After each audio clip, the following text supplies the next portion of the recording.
This is The Camp with Zach Heilprin and the Athletics' Jesse Temple.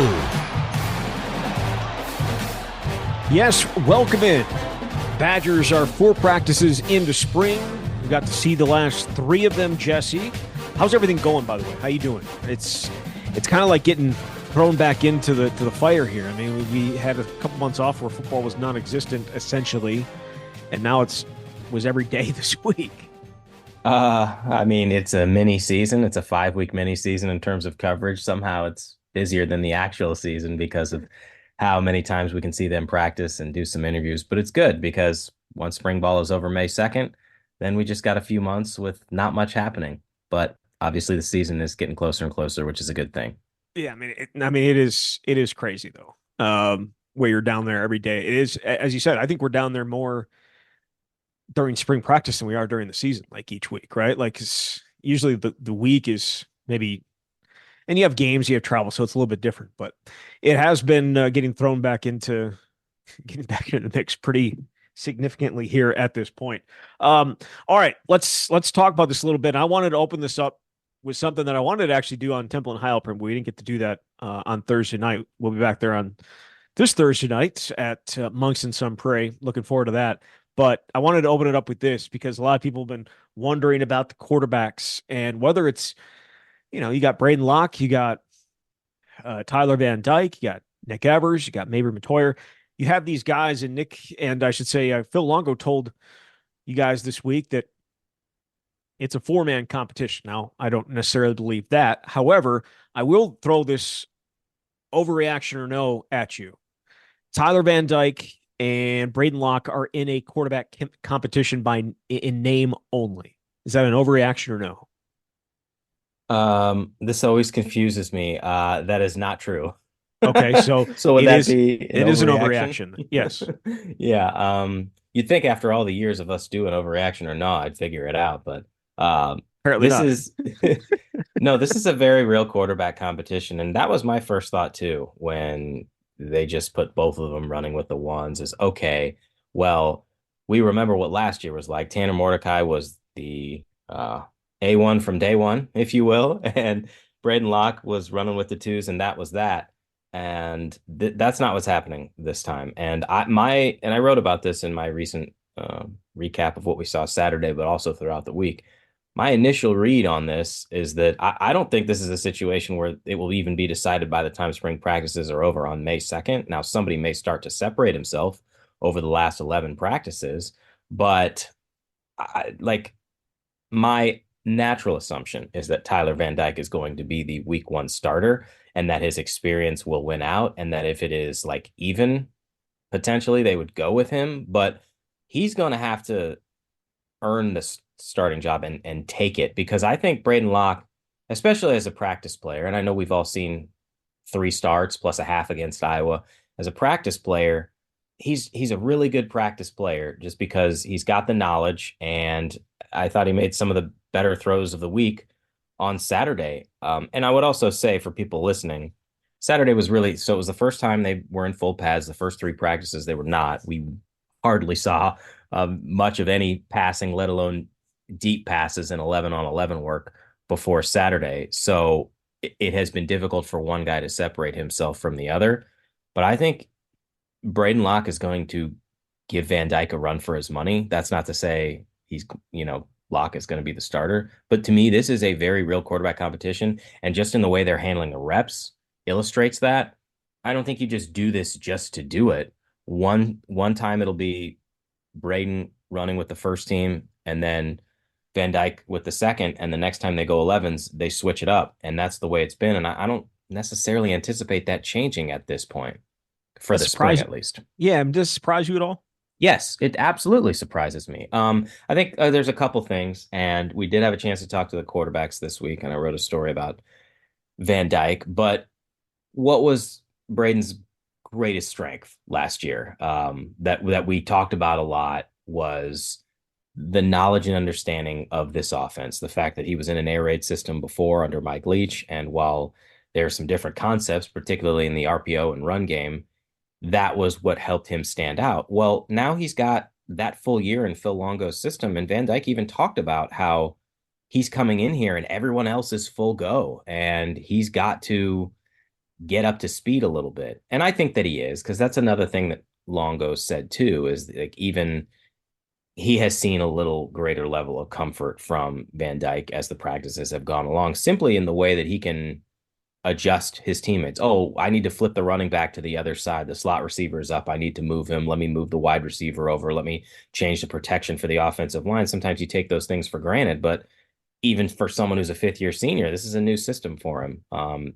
But so yes, it does surprise me, but I think the other thing is people will wonder, what does that mean if what we saw of Braedyn Locke last year was a guy who wasn't particularly mobile, completed 50% of his passes. Yes, he had 5 touchdowns and 1 interception, lost a couple fumbles, and they bring in this fifth year senior, and he's not the clear cut number one. What does that mean about this offense and this quarterback job? I don't necessarily think at this point it's a bad thing, but certainly you want to see someone separate himself to the point where you feel like, okay, this is a guy who can help the offense click into a different gear. Through 3 practices that we've gotten to see, has either one of them stood out to you in any particular way? Well, I think Braedyn had a couple of really good throws on Saturday. And again, that was the first fully padded practice. They were outside on the practice field next to Camp Randall Stadium. There just haven't, to me, been enough deep shots to really get a sense of it. And also actual 11 on 11 move the ball, which we've talked about over time. It's a little hard to tell when they're not in that full on scrimmage type of situation. But I think Braedyn made a couple throws that really stood out on Saturday. One, it looked like I think he had a pump fake down the right sideline and had JT Seagreaves wide open, granted, but found him on a perfect pass up the right hash for 20, 30-yard plus gain. And there was another throw that in most instances you would say probably ill-advised for Locke, but threw off his back foot across his body over the middle and completed the pass to Quincy Burrows. Yeah, that was a Brett Favre special without Brett Favre's arm talent. Yes. And Burrows, I think, has really had a pretty good week here. But on the whole, I don't really feel like there's been a ton of wow moments. But it's still very early. I think like Van Dyke hasn't done anything where you say, oh, he's got no business being in the competition. But I think you bring a guy in like that, you're just looking for him to take the reins, and it's still a long way to go, obviously. I know you guys were all like, it would have been a sack, and I don't disagree with that. But there was the throw from Van Dyke with guys in his face to Will Pauling on the sideline, which was just, a really, really good throw. He went 3 for 3 on that particular time with the 11 on 11 and with the ones. And it was there's some really good throws there, but I don't know that I've seen greatness from either one of them so far at this point. And again, as we said, it's early. It's 3 practices in, at least for us, 4 practices total. Yeah, I mean, it's very difficult to make these proclamations at this stage because of how early it is. And I think you can see the traits of what Tyler could be here and why he was so highly regarded when he was ACC Rookie of the Year. Like the arm strength and the accuracy, I think they're there. There was one throw earlier in the week that really stood out to me. It wasn't any great 50-yard bomb or something like that, but he threaded a needle between, it must have been at least 3 defenders, it felt like, on a perfect pass to Tyrell Henry for a first down, or would have been a first down. And you see something like that and you go, okay, yeah, those are the kinds of throws. It feels like why they brought him here, plus all that experience. But I think I know Phil Longo said, and this is another thing he mentioned, like he's only had 1 year. He talked about this with us on in the interview that he had. He'd only had 1 year as an offensive coordinator, and it was at North Carolina, where it came down to right before the first game, and he and Mac Brown had to make an actual decision of who is the starter. He said otherwise, every year, it just reveals itself based on who shows up best in practices. And that is the goal. I just don't think we're going to have an answer by the time spring ball is over. I thought it was very, very funny. It had me having flashbacks is when he was talking about anybody that has been here and will be able to tell who the starter is. And I'm like, well, I have some experience from 2014 that would suggest otherwise, because a former coach said the exact same thing. Anybody that has seen practice knows the way that this is going. between Joel Stave and Tanner McAvoy, and it did not go the way everybody that had been at practice saw it going. So I I kind of have a little bit more trust in Phil Longo and what he's saying um, than Gary Yes. Anderson for sure. Yes. The other So thing I would say in this conversation, by the way, is I think sometimes we tend to, and maybe I don't know if I'm speaking for the fan in general. You think of, oh, Braedyn Locke is the guy that we saw last season, and that's just who he is. And maybe can't get better. that will maybe turn out to be the case. You just never know. But like he was a redshirt freshman, literally playing his first college snaps in a really difficult spot where very clearly the offense as a whole was nowhere near what anybody thought it would be. And while he did have some struggles, I don't think it's fair to just think, oh, that's who that dude was, and that's who he's always going to be. And so if he's challenging for the starting role this year, that means Wisconsin is up a creek without a paddle. Again, that may end up being the case. But right now, I think that's at least worth throwing out there that now he's got a full year in the system. He talked about he feels like, especially in the strength program, that has made a significant difference. And going into year two of a system makes a big difference too. It definitely does. All right. So that's the uh, starting quarterback battle. There is also a lot of interest in the two guys behind them, right? In Nick Evers and Mabry Matoyer, the true freshman who is an early enrollee. You have Nick Mm-hmm. Evers, who has all the talents, both arm and leg, and legs, I should say, that you could hope for in a quarterback. So I'm going to throw another over reaction or no at you, and I guess I can explain it at the end if you have trouble getting it. Mabry Matoyer has a brighter future at Wisconsin than Nick Evers. Is that an overreaction or no? I will say that's an overreaction. Obviously, there's a 2 year difference in school. So there's more years, more opportunity for Mabry. But I think from a skill set standpoint, we've said this from the first time we saw Nick Evers in spring ball. He's got a dynamic that nobody else in that room has. And we've heard a lot this spring about how much further along he is in terms of his knowledge of the offense. I certainly wish we would have had the opportunity to talk to him when the quarterbacks were made available, but we only got to speak to Tyler and Braedyn. So we just have to go on what everybody else says. But I think you can see some of those things in practice with Nick. And it's worth noting that both those guys are kind of feels like just splitting reps with the threes, although sometimes Nick may get a 2 rep. But I really like the skill set that he has. I just don't know, is it going to be enough to overtake either of the top two guys this season? And if not this season, he and Braedyn Locke are in the same class. What exactly would that look like? Yeah, I'm interested to see. Look, the reps that they're getting, it feels like, and this is just a feel, not tracking it. It feels like maybe he's gotten some more reps than Nick has when it comes to running with the threes, which I think we should also mention the number three offensive line is a Oh couple my of guys that are goodness. are currently try-on players, right? Or excuse me, tryout players. It's not great. It's a really tough thing to work behind if you're a quarterback or even a running back, but they're doing their best. It feels like some of the reps with maybe he's getting a few more reps than Nick Evers would, and that I'm sure that's probably disappointing for some. All right, so some bigger picture things here that we saw throughout the three practices. As this is going to be, we're not just going to break down Saturday, even though we will talk about what happened on Saturday. And one of the things that did happen on Saturday was an interesting new alignment on defense. One that I don't think that we've seen, at least for a while at Wisconsin. It may have been something that Dave Aranda was in at points, but it was essentially, if you're doing it strictly by the positions these guys play, and they're listed at on the roster, it was a 1-5-5. You had James Thompson Jr. as the only true defensive lineman on the field. You had five linebackers, five defensive backs. And in this particular set, you had Daryl Peterson with his hand on the ground, and then a whole bunch of guys around him. We'll see. I feel like this is going to be something they're going to be able to work with in pass rushing when they get teams in long down and distance, you're not going to play this, necessarily when it's 1st and 10.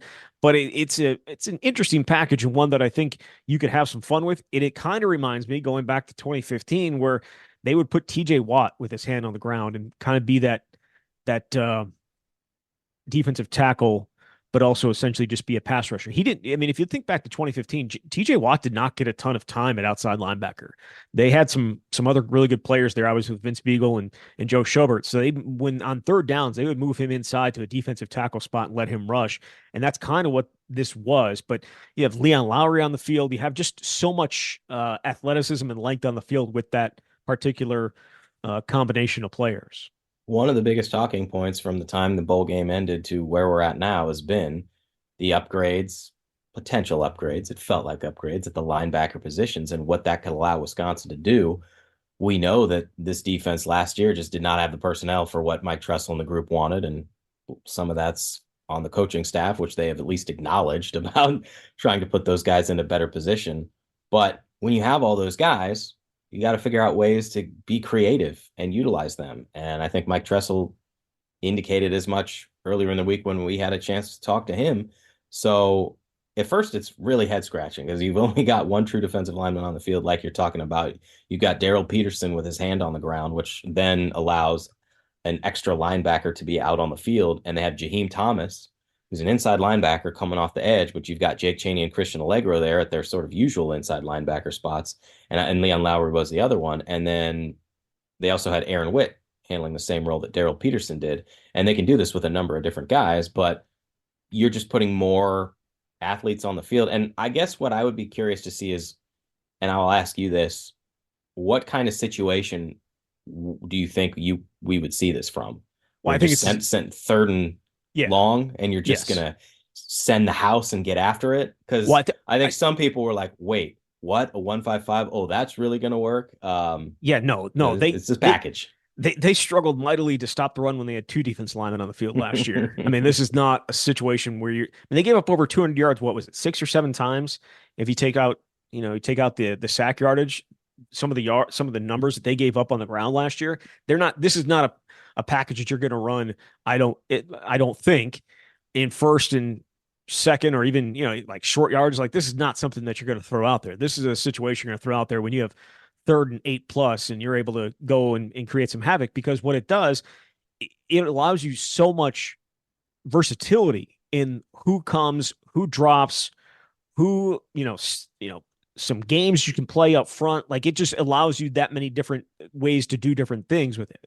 But no, this is not a package you're going to see like on a regular basis when it's normal down and distances. This is certainly something that you would think comes out when you have some advantage and you're able to dictate to the offense more so than the offense dictating towards you based on down and distance. So yeah, it's an interesting package and one I expect we'll see at times this year, but I certainly would not be something that is going to be out there like 50-60% of the time or anything like that, or anywhere probably close to that. Unless the other team is in 3rd and 8 plus 50-60% of the time, which would be amazing if you're Wisconsin's defense. Yeah, I mean, it's fun. I like watching coaches try new stuff, and Tressel's certainly been willing to do that.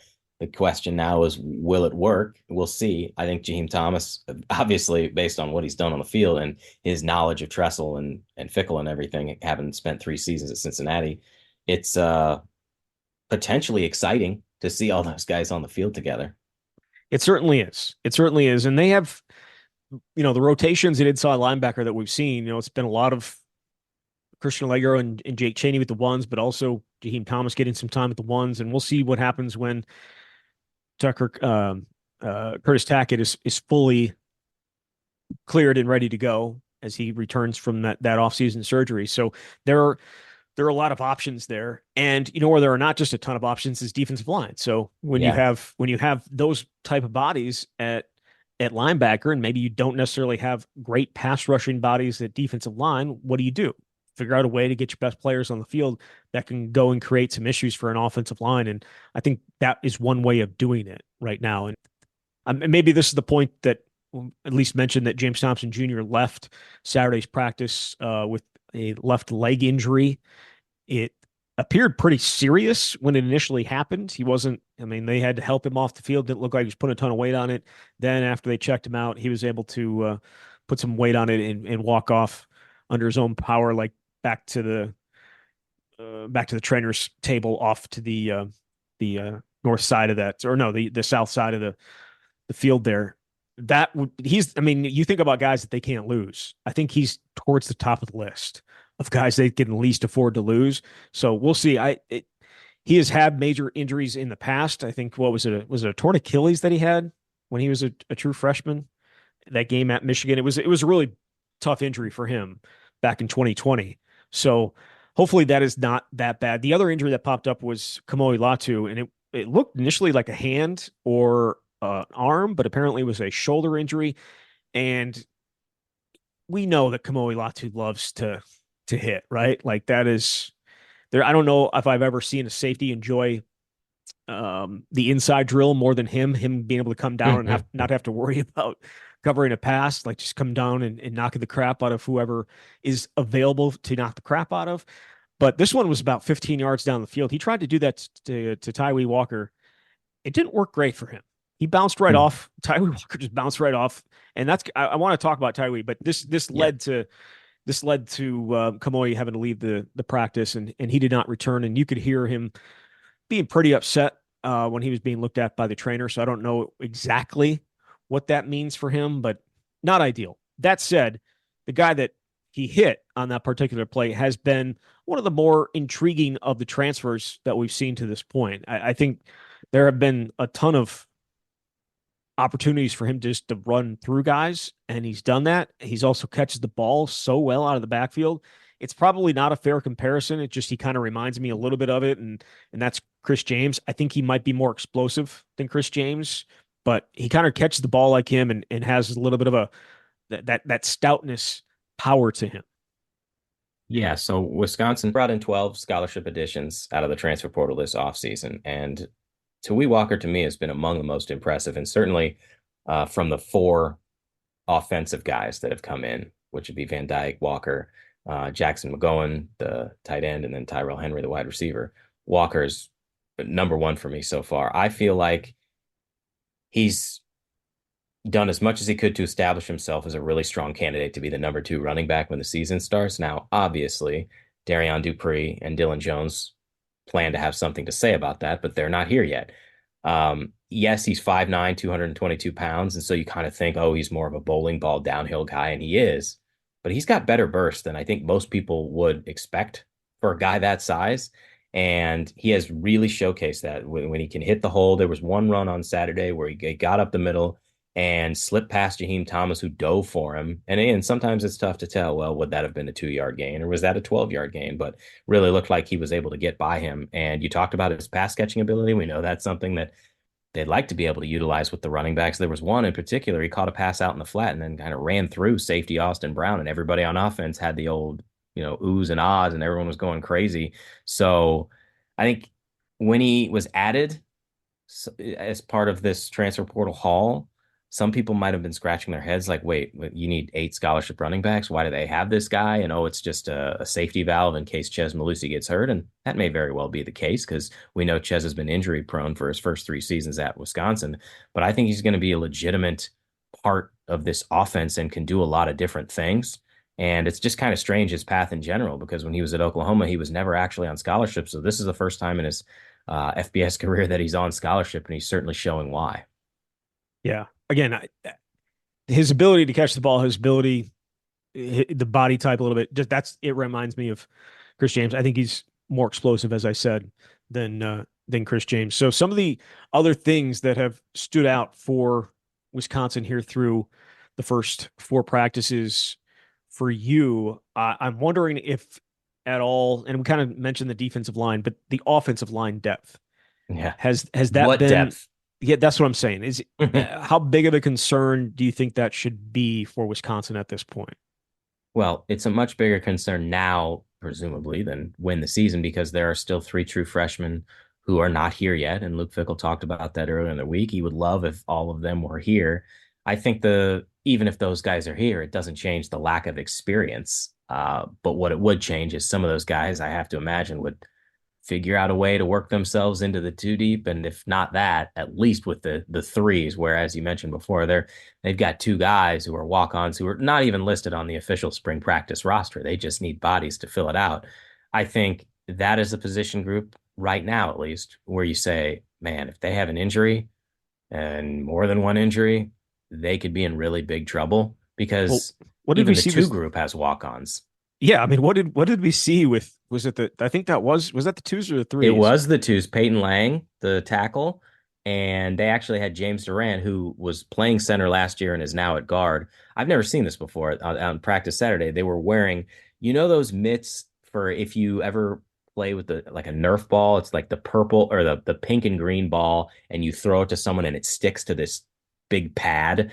Yeah, That's essentially what they were wearing, presumably so they couldn't be called for holding. Because I know yeah, AJ Blazak had been getting on some of the guys for what it appeared to be holding in the first week. So that's kind of where they're at with that group. yeah. If you don't know what those are, like I feel like it's also kind of like the sparring gloves Yeah. that boxers will hit. Like when you put the two gloves up and that's what the boxers are hitting, the trainers holding that they kind of look like those two. So yeah, that's exactly what it is. And I'm not saying that it hasn't happened before. I just haven't seen it.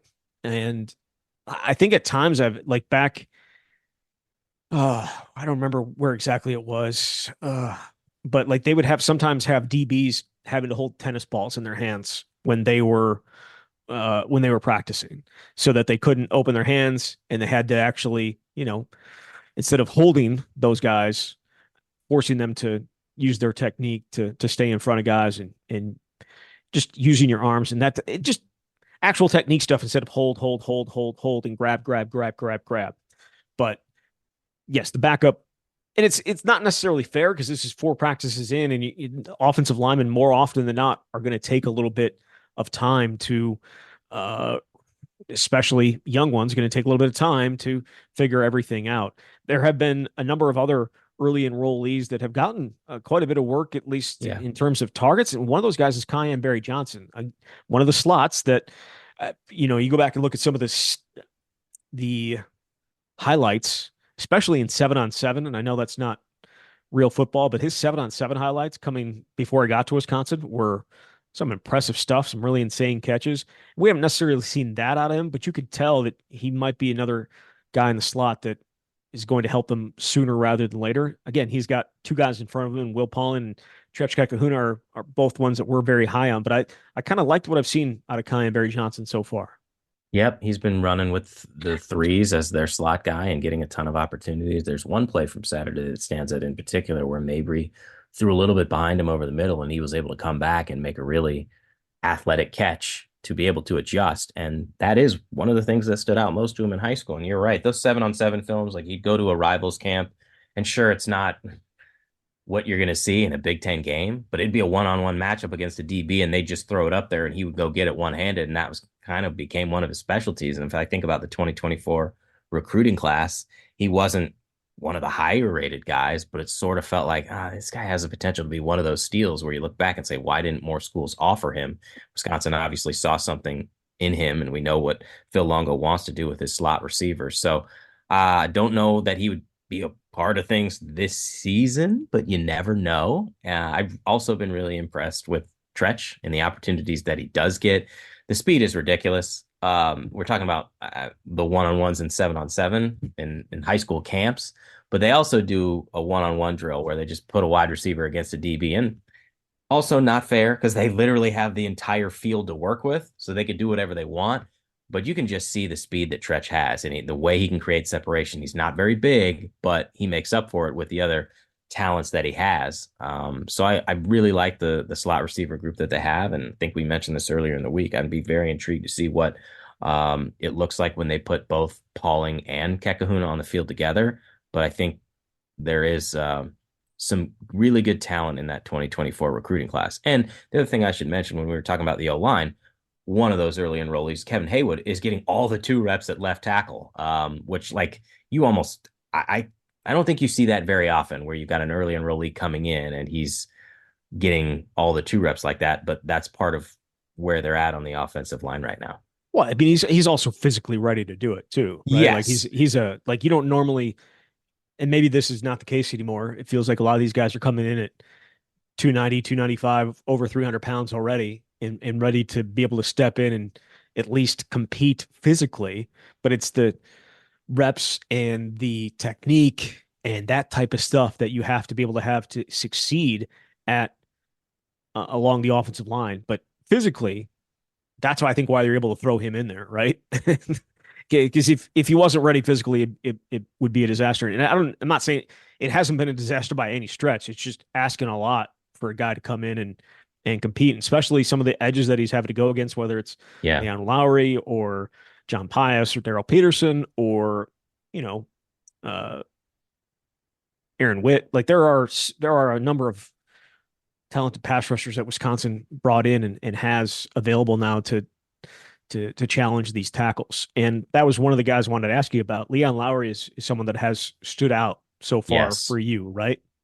definitely. I thought Thursday, if you anytime I looked up, it felt like he was making a play. And again, it's still early, but you're trying to see, well, who's ready right now and who is starting to separate himself. And it felt to me like Lowry's was one of those guys. There were four plays in particular that stood out. Two of them were sacks. The first one was kind of funny. I feel like we've seen among these early skirmishes, you got a returning player and a transfer who's just come in, and the transfers are trying to basically be like, I'm here right now, and I don't care how long you've been here. I'm ready to play. He started jawing with Jack Nelson, and then Joe Brunner got involved, and probably because Brunner was the second guy in, they didn't like that, and he ended up having to run a couple laps. But Lowry has been very active, and in addition to those couple of sacks, there was a couple other plays that stood out. There was a pass to Pauling into the flat, and Lowry was just right there, would have stopped him for no gain.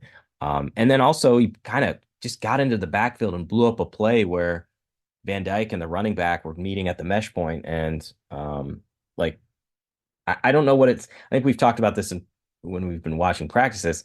Does this mean the outside linebackers, because he's not the only one that's been making plays, are going to be really, really good, or should we be concerned about Wisconsin's offensive tackles at this point? Still very early, but notable that we've seen some big plays from the outside linebackers. I'd say based on last year, probably have to have a little bit of concern about the tackles, but you know what? Actually, specifically left tackle, Jack Nelson did not play up to what he's capable of last year. Like I don't think that's who he is as a player. Riley Mallman, I thought had a really solid season at right tackle, and the fact that he was able to play every single game can only be helpful. It's a very good starting point for them to have Jack Nelson and Riley Mallman as their tackles, and if they're getting trouble from Leon Lowry and John Pius in that group, I certainly think that is not a bad thing whatsoever. Some of the other position battles that we kind of talked about last Tuesday that I think are going to be like the quarterback, probably not decided in the spring.